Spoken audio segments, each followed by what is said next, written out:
Generally they were very just casual conversations. We didn't, none of them, I think, wanted to talk about what was about to happen, and so it generally was, believe it or not, more often than not, they were complimentary of the team, of the warden, and just how they've been treated, and it's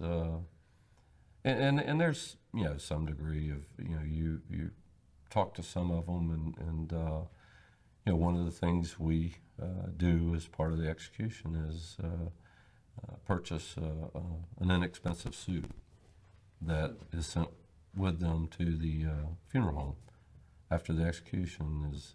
and more than one of them commented that was the finest set of clothes they'd ever owned,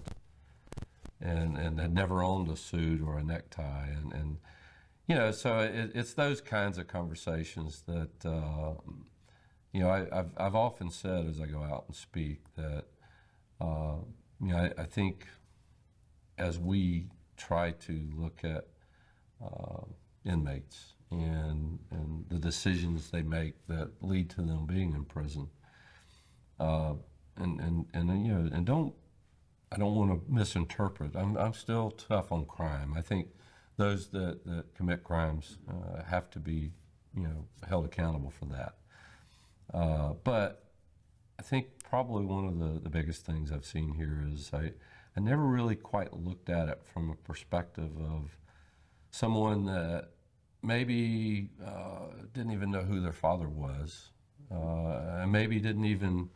know their mother for very long before they were out on the streets fending for themselves. And so I guess for most of my life I judged based on my background. And so, I think the experiences I've had here is to learn that, okay, that's probably not a good perspective sometimes to use to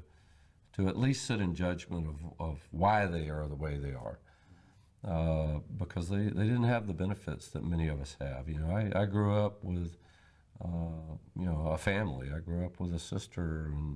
and a mother and a father that loved me and cared for me, and provided things for me and guided me, and I think all of us, without that,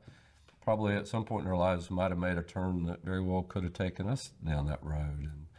And so I think, as I look at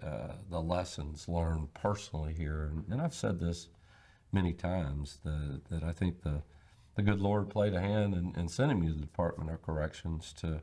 kind of maybe straighten out some of those more callous views that I'd held as a career law enforcement officer.